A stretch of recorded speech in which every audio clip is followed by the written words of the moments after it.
Herkese salam dostlar, kanalıma ve videoma hoş gelmişsiniz. Bugün sizlerle birlikte növbəti videomu, yani kitap alışverişi videomu çəkirəm. Yenə dayana bilmədim və gedib kitablar aldım özümə və bunu da sizinlə paylaşmaq istədim. Açığı çox istərdim ki, kitab alışverişi edərkən də sizlə paylaşım. Sadəcə olaraq bilmirəm, Azərbaycanda çəkilişə icazə verilirmi və s. Bir dəfə yoxlayacağam inşallah. Elə bir vlog şəklində bir video da çəkməyi düşünürəm. Kitablarım hər biri buradadır, göstərilməyi gözləyirlər. İlk olaraq bu kitabı gördüm və gördüyüm kimi də götürdüm. Heç kim götürməsin deyə, çünki bir dənə idi. Dante'nin kitabı. Daha doğrusu Dante haqqında ortalama bir məlumatın verildiyi kitabdır.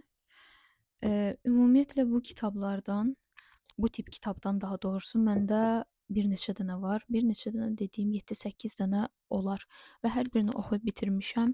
Çox faydalıdır. Tövsiyə də eləyirəm oxumağı. Hər hansı bir yazıcı haqqında bir kitab oxuduqdan sonra danışa bilmədim. Onun yazdığı kitabları oxumaq, yəni ilk onun haqqında məlumatı oxuyub sonra yazdığı kitabları oxumaq məncə daha yaxşıdır. Yəni tanıyırsınız yazıçını, nələr yazdığını az-çox öyrənirsiniz, sonra keçirsiniz onun yazdığı kitablara. S hərfi çox qəribə səslənir mən dedikcə, tələffüz elədikcə. İnşallah ki, siz çox belə eşitmirsiniz o s olur. Kitaba keçim. Dante'nin kitablarını, yəni ilahi komediya kitabları var. Səhv eləmirəmsə 3 dənə idi, yoxsa 2, artıq unutmuşam. Çünki hər almaq istəyəndə niyəsə onu geri plana atırdım, başqa kitablar alırdım və s. və onu ala bilmədim bir müddət. Onun kitablarını bu yaxınlarda almaq və oxumaq istəyirəm. Ona görə bu qarşıma çıxdığı anda götürdüm onu, ələ keçirdim və bunu oxuduqdan sonra onun öz yazdığı kitablarını oxumaq daha faydalı, daha yaxşı olar deyə düşündüm. Ümid eləyirəm ki, içində ilahi komediya haqqında qısa da olsa bir məlumat olar. Yəni çox incə bir kitab deyil, sadəcə olaraq normal kitab boylarından kiçikdir. Böyük ehtimal ki, bir yerlərdə görmüş olarsınız bunu. Daha sonra bir də ağlıma gəlmişkən, yəni oxumayanlar varsa bu kitabları göstərim. İçində belə qısa cümlələrin olduğu səhifələr var. İşıq yenə getdi. Bu səhifələri o qədər çox sevirəm ki, o qədər dərin və mənalı cümlələr olur içində. Və baya bir neçə səhifədə bu olur. Bu qısa cümlələr. Onları oxumağı çox sevirəm. İşığı düzəldəcəm. Sanki biraz daha yaxşıdır. Tamam. Daha sonra çox yarğılamayın məni, amma kitabın üzünə, adına həddindən artıq çox fikir verən bir insan olaraq təbii ki, mövzularına da eynilə fikir verirəm, amma bundan əlavə görünüşünə və adına çox diqqət edən bir insan olaraq bu kitabı gördüm və aldım. Ümumiyyətlə canavar simvolunu çox sevirəm. Simvol olaraq, heyvan olaraq belə deyim, həddindən artıq çox sevirəm. Jack London'ın Ateş Yakma kitabı belə incə bir kitabdır. Bunu götürdüm. Bunu da gördüyüm kimi götürdüm. Mövzusunu da oxudum bu arada. Mövzusunu da çox bəyəndim, adını da çox bəyəndim, üzünü də çox bəyəndim. Ümumiyyətlə klassiklərdə bu tip incə kitablar fikir verirəm. O qədər dərin, mənalı və gözəl olur ki, bəzən qalın bir kitab alıram, oxuyuram və deyirəm ki, mən nə oxudum, burada heç bir məna yoxdur. Bu arada klassiklər üçün demirəm, ümumiyyətlə deyirəm, bəzən qarşıma elə kitablar çıxır. Amma bu incə kitablar deyirəm ki, görürsən buradan nə çıxarda bilərəm, amma oxuduqdan sonra baxıram ki, bu qədər qısa bir kitaba, incə bir kitaba nələr sığdıra bilərlər. Bu işıq məni narahat elədi. Üzüm sanki tam görünmür. Tamam. İndi yaxşıdır. Nə deyəcəkdim? Mən əslində kitab da yazmaq istəyirəm. Bir dönəm kitab yazırdım, amma təbii ki, Çox da bəyənmirdim, professional deyildi. Olmaya da bilər təbii ki, hər kəs professional başlamır, amma irəlilətmək istəyirəm, kitab yazarlığına başlamaq istəyirəm, yazıçılığına və, ımm, necə deyim, fikir verirəm ki, ümumiyyətlə kitabların üzünün gözəlliyi, belə o tip incəliklərə fikir vermək, adının gözəlliyinə fikir vermək çox önəmlidir. Ona çoxca fikir verən insanlar da var. Bəzən kitabın içi çox anlamsız olur, amma görünüşü gözəl olduğu üçün onu istər-istəməz almaq istəyirik, o kitaba çəkilirik. Ona görə mən istəyirəm ki, inşallah bir gün kitab yazmağa başlayanda həm içinə, həm üzünə, həm də seçdiyim o ada çox diqqət eləyim. Daha sonra bu kitabı da qoyuram və keçirəm növbəti kitaba. Bu da bir artıq hansı əlimi istifadə edəcəyimi bilmirəm bu kitabları tutmaq üçün. Jules Verne'in Buzullar Arasında Bir Kış kitabını götürdüm. Bunun da mövzusunu oxudum və çox maraqlı gəldi açığı. Sizə mövzularını demirəm. Çünki bəzən elə olur ki, insanlar deyir ki, mən mövzusunu oxumadan birbaşa kitabı oxuyub, irəlilədikcə orada nələr yaşandığını bilməyi istəyirəm. Yəni oxuduqca öyrənməyi sevən insanlar var. Ona görə mövzularını deməyəcəm, amma mən çox bəyəndim. Bəyəndiyim üçün zaten aldım. Adı da çox gözəldir, görünüşü də çox gözəldir. Bu biraz nisbətən daha qalın bir kitabdır. Bundan öncəki kitaba nəzərən. Bunu da inşallah ki oxuyacağam daha sonra. Bu arada mənim bir istifadə elədiyim bir proqram var, app var. Bilməmiş olmazsınız, 1K ya da 1000 kitab uygulaması. Hər dildə dedim artıq bunu. Orada kitablarımı paylaşıram, kitablarım haqqında bəzən düşüncələrimi paylaşıram. İstəsəz açıqlama hissəsinə qeyd eləyəcəm, istəsəz orada girib baxa bilərsiniz. Böyük ehtimalla kitabları oxuduqca orada ya məlumat verərəm ya da bəyənib bəyənmədiyimə uyğun orada 0-dan 10-a qədər bal vermək mümkündür. Verərəm, oradan təxmin eləyə bilərsiniz bəyəndimmi ya yox. Daha sonra bunu da gördüyüm kimi götürdüm, çünki bundan da bir dənə qalmışdı. Necə təmiz qəlbli bir insanam buradan bəlli olur.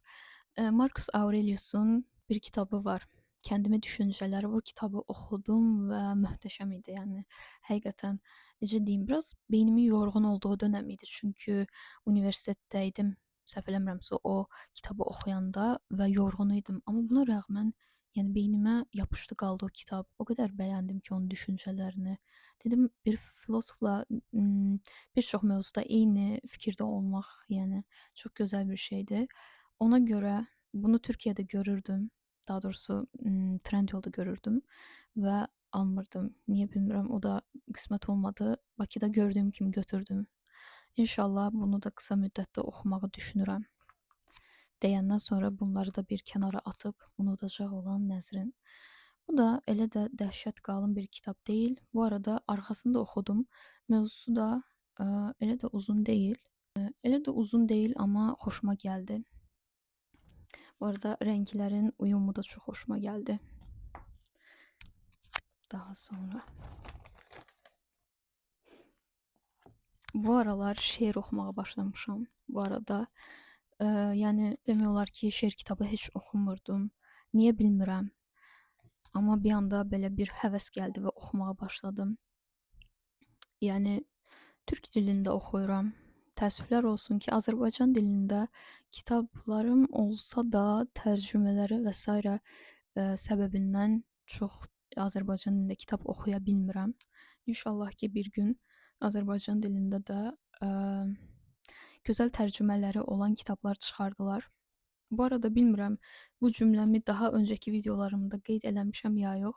Çünki bu mövzuda o qədər məyusam ki, bəlkə də bundan öncəki videomda da bu cümləni qurmuş ola bilərəm.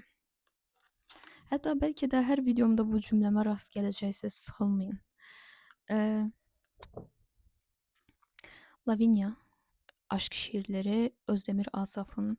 Bildiyim qədərilə bu yazıçının ümumiyyətlə kitabları çox gözəl olur.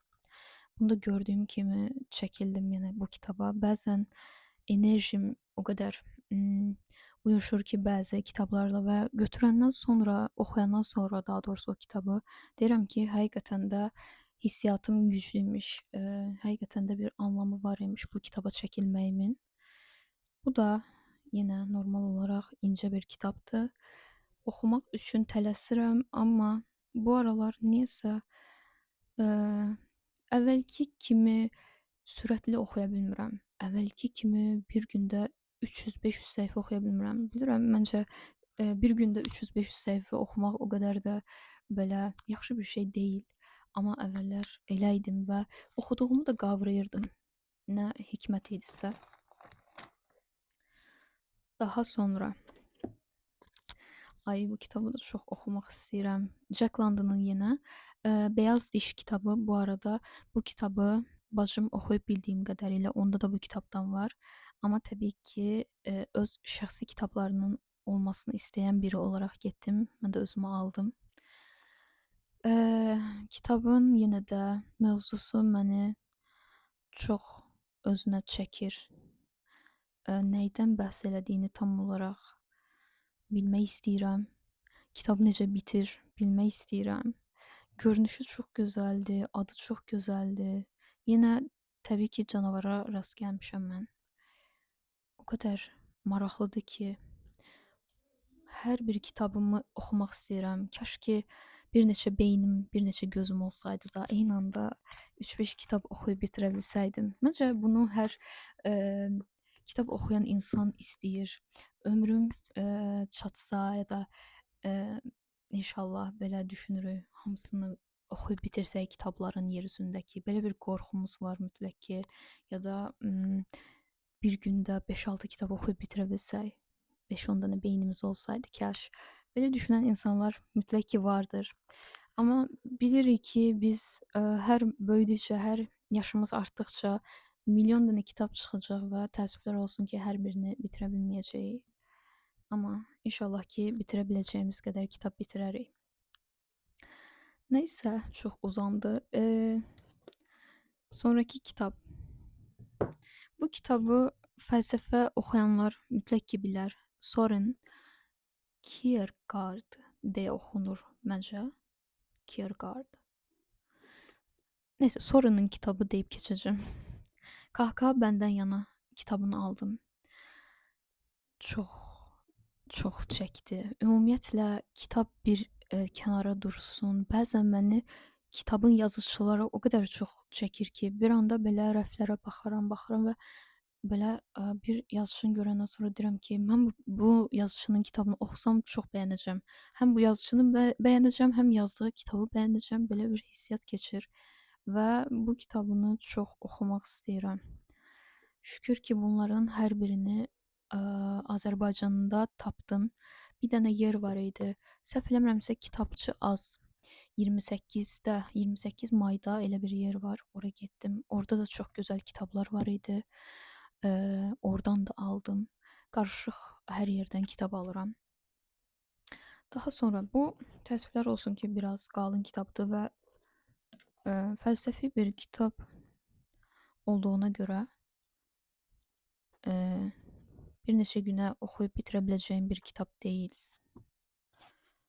Ən son olaraq da bu kitabdır deyəsən elə. Bitdi. Göstərim bir daha. Bu da Soren'in ilk oxumaq istədiyim kitabı.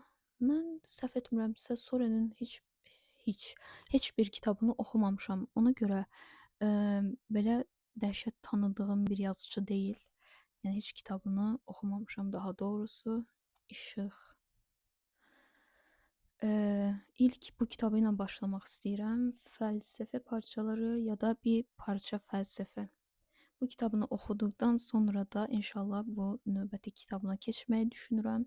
Bu çox şükür ki, elə dəhşət qalın deyil və ümid eləyirəm ki, fəlsəfədə o qədər də dərinə getməmiş bir insanın oxuya biləcəyi bir kitab olar. Həvəslənib alıram, amma sonra oxuduqca deyirəm ki, o orada nə deyir, yəni nə danışır, fəlsəfədə daha çox. Bəzən çox qəliz kitablara rast gəlirəm, təəssüflər olsun.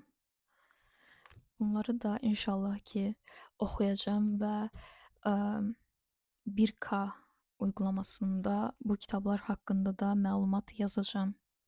Bir daha göstərim hansı kitabları aldığımı. Keçən videoda da olduğu kimi göstərirəm ki, bəlkə screenshot eləyib daha sonra almaq istəsəz buradan baxıb ala biləsiniz deyə. Belə göstərim. Əlim yenə titrəyəcək təbii ki. Ağırdır. Tamam. Bu qədər idi. Kitablarım da təəssüf ki heç ayrılmaq istəmirəm videodan. Amma kitablar da bitdiyinə görə video bitmiş deməkdir. İnşallah ki videomu bəyəndiniz və sizin üçün də faydalı bir video olmuş olar. İnşallah ki videom bura qədər idi. Gəlin görüşənədək.